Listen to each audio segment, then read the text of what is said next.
السلام علیکم ورحمۃ اللہ تعالی وبرکاتہ۔ مکاشفۃ القلوب کے درس میں آپ کا استقبال ہے۔ آج کا یہ ہمارا 33واں درس ہے اور کتاب کا بھی 33واں باب جاری ہے، اور جو قناعت کے تعلق سے ہے، قناعت کی فضیلت کے تعلق سے ہے۔ اس سے پہلے قناعت کے تعلق سے کچھ باتیں بیان ہوئی، آج انشاءاللہ تبارک و تعالی اس کے آگے کی باتیں شامل کریں گے۔ حضرت سفیان رحمۃ اللہ تعالی علیہ کا قول ہے کہ تمہارے لیے بہترین دولت وہ ہے جو تمہارے قبضے میں نہیں ہے، اور قبضے میں آئی ہوئی دولت میں وہ بہترین دولت ہے جو تمہارے ہاتھ سے نکل گئی ہے۔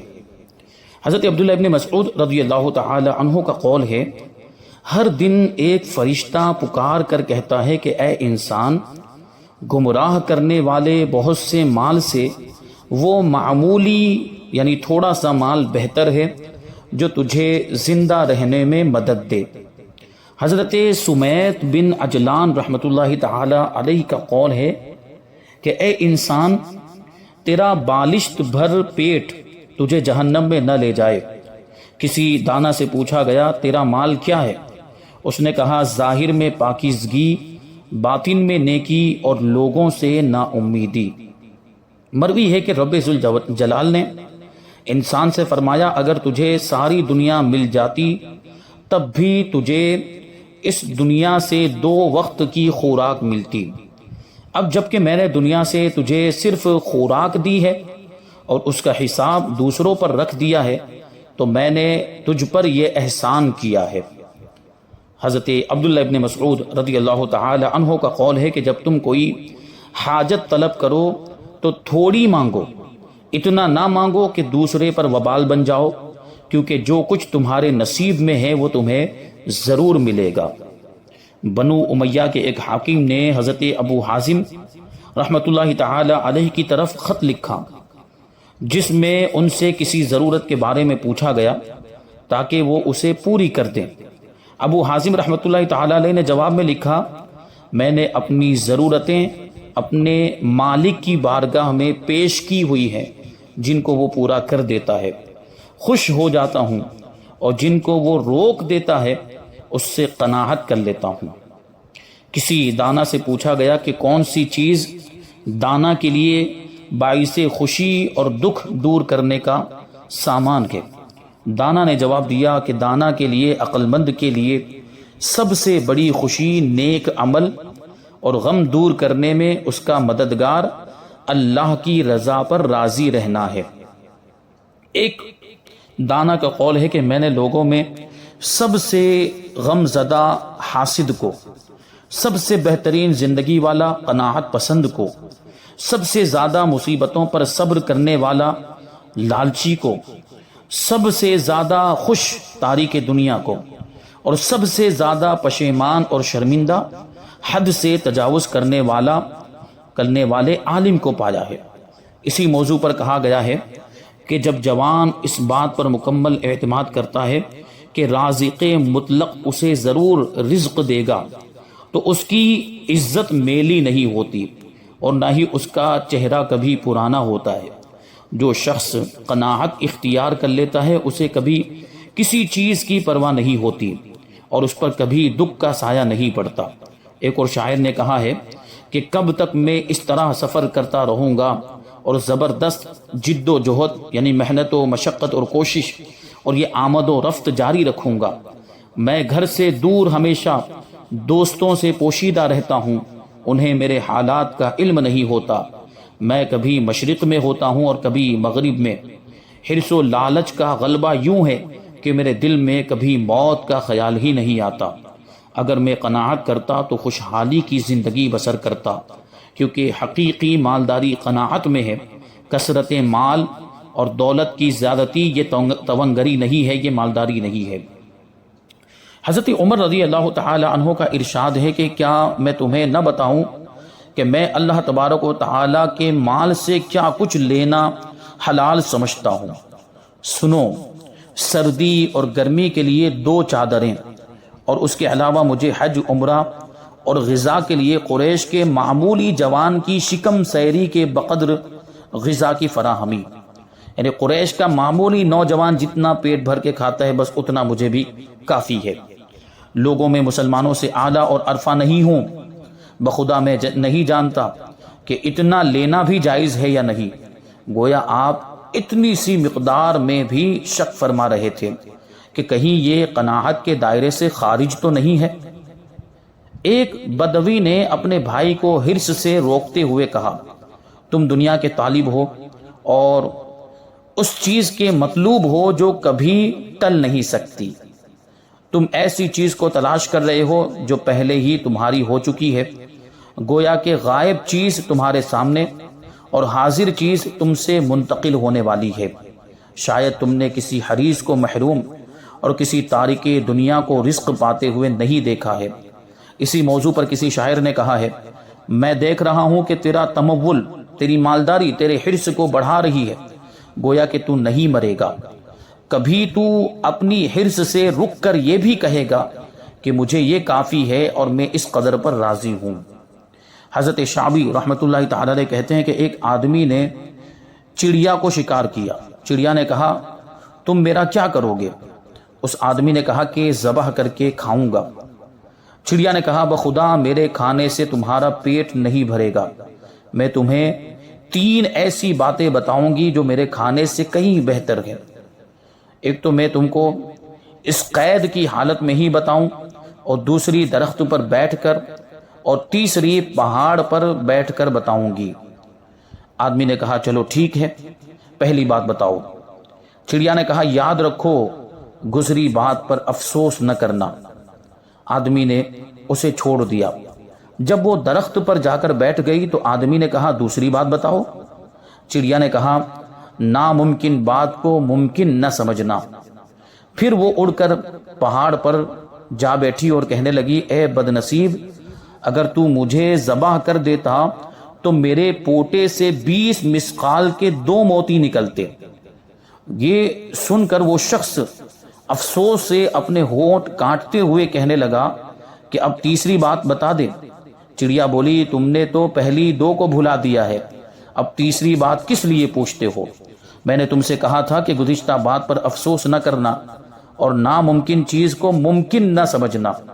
میں تو اپنے گوشت، خون اور پروں سمیت بھی 20 مسقال کی نہیں ہوں، چہ جائے کہ میرے پوٹے میں، میرے پیٹ میں 20 مسقال کے 2 موتی ہوں۔ یہ کہا اور وہ اڑ گئی۔ یعنی اس نے افسوس بھی کیا اور ناممکن کو ممکن بھی سمجھا۔ یہ انسان کی لالچ ہے اور یہ لالچ اسے برباد کر دیتی ہے۔ یہ انسان کے انتہائی حریص ہونے کی مثال ہے، کیونکہ وہ بھی لالچ میں ناممکن کو ممکن سمجھتے ہوئے راہ حق سے بھٹک جاتا ہے۔ حضرت ابن سماک رحمۃ اللہ تعالی علیہ کا قول ہے امیدیں تیرے دل کا جال اور پیروں کی بیڑیاں ہیں، دل سے امیدیں نکال دے تیرے پاؤں بیڑیوں سے آزاد ہو جائیں گے۔ حضرت ابو المحمد الیزیدی رحمۃ اللہ تعالی علیہ کا قول ہے کہ میں خلیفہ ہارون رشید کے یہاں آیا تو وہ ایک ایسے کاغذ کو پڑھ رہا تھا جس پر آب زر سے کچھ لکھا ہوا تھا، یعنی سونے کے پانی سے کچھ لکھا ہوا تھا۔ خلیفہ نے جب مجھے دیکھا تو مسکرا دیا۔ میں نے کہا امیر المؤمنین کوئی خاص بات ہے؟ کہا میں نے بنو امیہ کے خزانے میں یہ 2 شعر پائے جو مجھے بہت اچھے لگے ہیں، اور میں نے ان میں ایک اور شعر کا اضافہ کر دیا ہے۔ وہ اشعار کیا ہیں؟ ان کا ترجمہ: جب تیری حاجت روائی کا دروازہ تجھ پر بند ہو جائے تو رک جا، کوئی اور تیری حاجت روائی کر دے گا۔ پیٹ کا بند ہونا اس کے بھرنے کے لیے کافی ہے، اور پیٹ کا بندہ ہونا، بند ہونا نہیں، پیٹ کا بندہ ہونا اس کے بھرنے کے لیے کافی ہے، اور کام کی برائیوں سے بچنے کے لیے ان سے اجتناب ضروری ہے، اور اپنے مقصد کو حاصل کرنے کے لیے رقیق حرکتیں مت کرو، ذلیل حرکتیں مت کرو، اور ارتکاب معاصی سے یعنی گناہوں سے پرہیز کر، جس کی وجہ سے تو سزا سے محفوظ ہو جائے گا۔ حضرت عبداللہ ابن سلام رضی اللہ تعالی عنہ نے حضرت کعب رضی اللہ تعالی عنہ سے پوچھا کہ علماء کے علم حاصل کر لینے کے بعد کون سی چیز ان کے دلوں سے علم کو نکال لیتی ہے؟ حضرت کعب رضی اللہ تعالی عنہ نے کہا لالچ، حرص اور لوگوں کے آگے ہاتھ پھیلانا۔ کسی شخص نے حضرت فضیل رحمۃ اللہ تعالی علیہ سے اس قول کی تشریح چاہی تو انہوں نے جواب دیا کہ انسان لالچ میں جب کسی چیز کو اپنا مطلوب و مقصود بنا لیتا ہے تو اس کا دین رخصت ہو جاتا ہے۔ حرص یہ ہے کہ انسان کبھی اس چیز کی اور کبھی اس چیز کی طلب میں رہتا ہے، یہاں تک کہ وہ سب کچھ حاصل کرنا چاہتا ہے، اور کبھی اس مقصد کے حصول کے لیے تیرا سابقہ مختلف لوگوں سے پڑے گا۔ جب وہ تیری ضرورتیں پوری کریں گے تو تیری ناک میں نکیل ڈال کر جہاں چاہیں گے لے جائیں گے۔ وہ تجھ سے اپنی عزت چاہیں گے اور تو رسوا ہو جائے گا، اور اسی محبت دنیا کے باعث جب بھی تو ان کے سامنے سے گزرے گا تو انہیں سلام کرے گا، اور جب وہ بیمار ہوں گے تو عیادت کو جائے گا، اور یہ تیرے تمام افعال جو ہیں یہ خدا کی رضا کے لیے نہیں ہوں گے، ان کی خوشامد کے لیے ہوں گے۔ تیرے لیے بہت اچھا ہوتا اگر تو ان لوگوں کا محتاج نہ ہوتا۔ یہاں پر یہ قناعت کا بیان مکمل ہوا ہے۔ آگے 34واں باب ہے فقراء کی فضیلت کے بارے میں، غریب لوگوں کی فضیلت کے بارے میں۔ حضور صلی اللہ علیہ وسلم کا فرمان ہے کہ اس امت کے سب سے بہترین لوگ فقراء ہیں، اور سب سے پہلے جنت میں داخل ہونے والے کمزور لوگ ہیں۔ فرمان نبوی ہے کہ میری دو باتیں ہیں، جو انہیں پسند کرتا ہے وہ مجھے پسند کرتا ہے، جو انہیں برا سمجھتا ہے وہ مجھے برا سمجھتا ہے۔ پہلے نمبر پر ہے فقر یعنی غریبی، اور دوسرے نمبر پر ہے جہاد۔ مروی ہے کہ حضرت جبریل علیہ السلام حضور پاک صلی اللہ علیہ وسلم کی خدمت میں حاضر ہوئے اور کہا، اللہ تبارک و تعالی آپ کو سلام فرماتا ہے اور فرماتا ہے کہ اگر آپ چاہیں تو میں پہاڑ سونے کے بنا دوں جو آپ کے ساتھ ساتھ رہیں۔ حضور صلی اللہ علیہ وسلم نے چند لمحے خاموش رہنے کے بعد فرمایا کہ جبرائیل، یہ دنیا تو اس کا گھر ہے جس کا کوئی گھر نہ ہو، یہ اس کی دولت ہے جس کے پاس کوئی دولت نہ ہو، اور اس سے وہی جمع کرتا ہے جو بے وقوف ہو۔ جبرائیل بولے، اے اللہ کے نبی، اللہ تعالیٰ آپ کو اسی حق و صداقت پر قائم رکھے۔ مروی ہے کہ حضرت عیسیٰ علیہ السلام اثنائے سفر کے دوران ایک ایسے شخص کے پاس سے گزرے جو کمبل میں لپیٹے سو رہا تھا۔ آپ نے اسے جگا کر فرمایا، اے سونے والے اٹھ اور اللہ کو یاد کر۔ اس شخص نے کہا، تم مجھ سے اور کیا چاہتے ہو کہ میں نے دنیا کو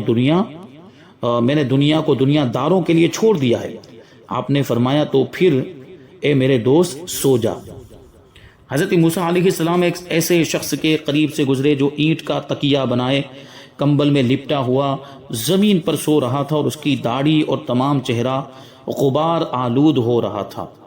موسیٰ علیہ السلام نے کہا، اے رب تبارک و تعالی، اللہ کی بارگاہ میں عرض کیا ہے، پروردگار تیرا یہ بندہ دنیا میں برباد ہو گیا۔ اللہ تعالی نے موسیٰ علیہ السلام کی طرف وحی کی اور فرمایا، تمہیں پتہ نہیں، جب میں کسی بندے پر اپنے کرم کے دروازے مکمل طور پر کھول دیتا ہوں اس سے دنیا کی الفت ختم کر دیتا ہوں۔ حضرت ابو رافع رضی اللہ تعالی عنہ سے مروی ہے کہ حضور صلی اللہ علیہ وسلم کا ایک مہمان آیا، مگر آپ کے پاس اس کی میزبانی کے لیے کچھ نہیں تھا۔ حضور صلی اللہ علیہ وسلم نے مجھے خیبر کے ایک یہودی کے پاس بھیجا اور فرمایا، اسے کہو کہ رجب المرجب کے چاند تک ہمیں قرض یا ادھار میں آٹا دے دے۔ میں اس یہودی کے پاس گیا تو اس نے کہا، کوئی چیز گروی رکھو تب آٹا ملے گا۔ میں نے آپ کو خبر دی تو آپ نے ارشاد فرمایا، بخدا میں زمین و آسمان کا امین ہوں، اگر وہ قرض یا ادھار میں آٹا دے دیتا تو میں ضرور واپس کرتا۔ لو میری یہ زرہ لے جاؤ اور اس کے پاس گروی رکھ دو۔ جب میں زرہ لے کر نکلا تو آپ کی تسلی کے لیے یہ آیت کریمہ نازل ہوئی۔ اللہ فرماتا ہے، لا تمدن عینیک الی ما متعنا بہ ازواجا منہم، اپنی آنکھ اٹھا کر اس چیز کو نہ دیکھو جو ہم نے ان کے کچھ جوڑوں کو برتنے کے لیے دی ہے۔ فرمان نبوی ہے کہ فقر یعنی غریبی مومن کے لیے گھوڑے کے منہ پر حسین بالوں سے بھی زیادہ خوبصورت ہے۔ فرمان نبوی ہے کہ جس کا جسم تندرست، دل مطمئن ہے اور اس کے پاس ایک دن کی غذا موجود ہے تو گویا اسے کائنات کی ساری دولت مل گئی ہے۔ حضرت کعب احبار رضی اللہ تعالی عنہ سے مروی ہے کہ اللہ تبارک و تعالی نے موسیٰ علیہ السلام سے فرمایا، جب تو فقر کو آتا دیکھے تو کہنا خوش آمدید، اے نیکیوں کے، اے نیکوں کے لباس۔ حضرت عطا خراسانی رحمۃ اللہ تعالی علیہ سے منقول ہے، اللہ تبارک و تعالی کے ایک نبی کا ساحل دریا سے گزر ہوا، وہاں انہوں نے دیکھا کہ ایک شخص مچھلیوں کا شکار کر رہا ہے۔ اس نے اللہ تبارک و تعالی کا نام لے کر دریا میں جال ڈالا مگر کوئی مچھلی نہ پھنسی۔ پھر انہی نبی کا گزر ایک دوسرے شخص کے پاس سے ہوا جو مچھلیوں کا شکار کر رہا تھا۔ اس نے شیطان کا نام لے کر اپنا جال پھینکا، جب جال کھینچا تو وہ مچھلیوں سے بھرا ہوا نکلا۔ اللہ کے نبی نے بارگاہ رب العزت میں عرض کی، اے عالم الغیب، اس میں کیا راز ہے؟ اللہ تعالیٰ نے فرشتوں کو حکم دیا کہ میرے نبی کو ان دو شخصوں کا مقام آخرت دکھلاؤ۔ جب انہوں نے پہلے شخص کا اللہ تبارک و تعالیٰ کے حضور عزت و وقار اور دوسرے شخص کی بے حرمتی دیکھی تو بے ساختہ کہہ اٹھے، الہ العالمین، میں تیری تقسیم پر راضی ہوں۔ یعنی جو پہلے شخص کو مچھلیاں نہیں ملی تو اس کے لیے آخرت میں بلند و بالا مرتبے ہیں، ثواب کا ذخیرہ ہے، تو اس کو دنیا کی چیزوں سے محروم کر دیا گیا اور اس کے بدلے میں اس کے لیے آخرت میں ثواب جمع کر کے رکھ دیا گیا۔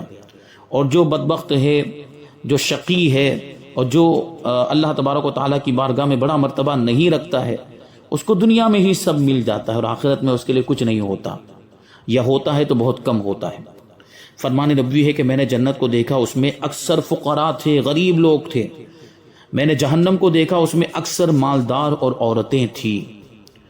ایک اور روایت میں ہے کہ حضور صلی اللہ علیہ وسلم نے دریافت کیا کہ مالدار کہاں ہیں؟ تو مجھے بتایا گیا کہ انہیں مالداری نے گرفتار کر رکھا ہے، یعنی مالداری کی وجہ سے ان کا حساب و کتاب ہو رہا ہے، اور جتنا مال زیادہ ہے اتنا حساب بھی لمبا ہوگا۔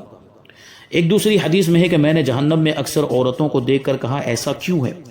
تو مجھے بتایا گیا کہ یہ ان کی سونے اور خوشبوؤں سے محبت کی وجہ سے ہے۔ حضور صلی اللہ علیہ وسلم فرماتے ہیں کہ فقر دنیا میں مومن کے لیے تحفہ ہے۔ ایک روایت میں ہے انبیاء کرام میں سب سے آخر حضرت سلیمان علیہ السلام جنت میں داخل ہوں گے، کیونکہ وہ دنیاوی دولت اور اس کی شاہی رکھتے تھے، اور صحابہ میں حضرت عبد الرحمن ابن عوف رضی اللہ تعالی عنہ اپنے تمول یعنی مالداری کی وجہ سے سب سے آخر میں جنت میں جائیں گے۔ دوسری حدیث میں ہے کہ میں نے انہیں یعنی حضرت عبد الرحمن ابن عوف کو گھٹنوں کے بل جنت میں داخل ہوتے ہوئے دیکھا، یعنی وہ حساب و کتاب کی وجہ سے کہ حساب و کتاب لمبا ہوگا، جس کے پاس جتنا مال زیادہ ہوگا اس کا حساب اتنا ہی دیر تک چلے گا۔ حضرت عیسیٰ علیہ السلام کا قول ہے کہ مالدار بہت دشواری کے ساتھ جنت میں داخل ہوگا۔ حضور صلی اللہ علیہ وسلم کے اہل بیت رضی اللہ تعالی عنہم سے مروی ہے، آپ نے فرمایا جب اللہ تبارک و تعالی کسی انسان سے محبت کرتا ہے تو اسے آزمائش میں ڈال دیتا ہے، اور جب کسی سے بہت زیادہ محبت کرتا ہے تو اس کے لیے ذخیرہ کر دیتا ہے۔ پوچھا گیا حضور ذخیرہ کیسے ہوتا ہے؟ آپ نے فرمایا اس انسان کے مال اور اولاد میں سے کچھ باقی نہیں رہتا۔ حدیث شریف میں ہے کہ جب تو فقر کو اپنی طرف متوجہ پائے تو اسے خوش آمدید کہہ، اور اے نیکوں کی علامت کہہ کر اس کا خیر مقدم کر، اور جب تم مال و دولت کو اپنی طرف آتا ہوا دیکھو تو کہو دنیا میں مجھے یہ کسی گناہ کی جلدی سزا مل رہی ہے۔ حضرت موسیٰ علیہ السلام نے اللہ تبارک و تعالیٰ سے عرض کی، الہی مخلوق میں تیرے دوست کون سے ہیں تاکہ میں ان سے محبت کروں؟ اللہ تبارک و تعالیٰ نے فرمایا فقیر اور فقر۔ حضرت عیسیٰ علیہ السلام کا فرمان ہے میں فقر کو دوست رکھتا ہوں اور مالداری سے نفرت کرتا ہوں، اور آپ کو اے مسکین کہہ کر بلایا جانا سب ناموں سے اچھا لگتا تھا۔ جب عرب کے سرداروں اور مالداروں نے حضور صلی اللہ علیہ وسلم سے کہا آپ اپنی مجلس میں ایک دن ہمارے لیے اور ایک دن ان غریبوں کے لیے متعین کیجئے، پس وہ ہمارے دن میں نہ آئیں اور ہم ان کے دن میں نہیں آئیں گے۔ فقراء سے ان کی مراد حضرت بلال، حضرت سلمان، حضرت صہیب، حضرت ابو ذر، حضرت خباب بن ارت، حضرت عمار بن یاسر، حضرت ابو ہریرہ اور اصحاب صفا کے فقراء رضی اللہ تعالی عنہم تھے۔ حضور صلی اللہ علیہ وسلم نے اس بات کو مان لیا کیونکہ ان فقراء کے لباس سے ان دولت مندوں کو بدبو آتی تھی۔ ان فقراء کے لباس اون کے تھے اور پسینہ آنے کی صورت میں ان کے کپڑوں سے جو بو آتی تھی وہ اقرا بن حابس تیمی، عیینہ بن حسن فزاری، عباس بن مرداس سامی اور دیگر اغنیائے عرب کو، یعنی بہت سے عرب کے مالداروں کو چیبہ جبی کر دیا کرتی تھی، یعنی پریشان کر دیا کرتی تھی۔ چنانچہ حضور صلی اللہ علیہ وسلم کی اس بات پر رضامندی کے باعث قرآن مجید کی یہ آیتیں نازل ہوئی۔ اللہ نے فرمایا وَاصْبِرْ نَفْسَكَ مَعَ الَّذِينَ يَدْعُونَ رَبَّهُمْ بِالْغَدَاةِ وَالْعَشِيِّ يُرِيدُونَ وَجْهَهُ وَلَا تَعْدُ عَيْنَاكَ عَنْهُمْ تُرِيدُ زِينَةَ الْحَيَاةِ الدُّنْيَا وَلَا تُطِعْ مَنْ أَغْفَلْنَا قَلْبَهُ عَنْ ذِكْرِنَا وَاتَّبَعَ هَوَاهُ وَكَانَ أَمْرُهُ فُرُطًا وَقُلِ الْحَقُّ مِنْ رَبِّكُمْ فَمَنْ شَاءَ فَلْيُؤْمِنْ وَمَنْ شَاءَ فَلْيَكْفُرْ۔ ترجمہ ہے کہ اپنی جان ان سے مانوس رکھو جو صبح و شام اپنے رب کو پکارتے ہیں، اس کی رضا چاہتے، اور تمہاری آنکھیں انہیں چھوڑ کر اوپر نہ پڑے، اور پر نہ پڑے، کسی اور پر نہ پڑے۔ کیا تم دنیا کی زندگی کا سنگھار یعنی زینت چاہو گے، اور اس کا کہا نہ مانو جس کا دل ہم نے اپنی یاد سے غافل کر دیا، اور وہ اپنی خواہش کے پیچھے چلا اور اس کا کام حد سے گزر گیا۔ اور فرما دو کہ حق تمہارے رب کی طرف سے ہے، تو جو چاہے ایمان لائے اور جو چاہے کفر کرے۔ ایک روز حضرت ابن ام مکتوم رضی اللہ تعالی عنہ نے حضور صلی اللہ علیہ وسلم کی خدمت میں حاضری کی اجازت طلب کی۔ اس وقت آپ کے پاس ایک قریشی سردار بیٹھا ہوا تھا۔ آپ کو ابن ام مکتوم کی آمد پسندیدہ معلوم نہیں ہوئی۔ تب اللہ تبارک و تعالیٰ نے یہ آیات کریمہ نازل فرمائی۔ عبس وتولی ان جاءہ الاعمی وما یدریک لعلہ یزکا او یذکر فتنفعہ الذکرى اما من استغنا فانت لہ تصدی۔ تیوری چڑھائی اور منہ پھیرا اس پر کہ اس کے پاس وہ نابینا حاضر ہوا، اور تمہیں کیا معلوم شاید وہ ستھرا ہو یا نصیحت لے تو اسے نصیحت فائدہ دے۔ وہ جو بے پرواہ بنتا ہے تم اس کے پیچھے پڑتے ہو۔ یہاں نابینا سے مراد حضرت ابن ام مکتوم رضی اللہ تعالی عنہ اور بے پرواہ شخص سے مراد وہ قریشی سردار ہے جو حضور کی خدمت میں آیا ہوا تھا۔ یہاں پر کچھ باتیں فقر اور غریبی کے تعلق سے بیان ہوئی۔ ابھی اور کچھ باتیں اس باب میں باقی ہیں، انشاءاللہ تبارک و تعالی اس کو ہم آئندہ درس میں شامل کریں گے۔ اللہ تبارک و تعالی کی بارگاہ میں دعا ہے کہ جو کچھ بھی بیان ہوا اس پر ہم سب کو عمل کرنے کی توفیق عطا فرمائے۔ وما علینا الا البلاغ۔ السلام علیکم۔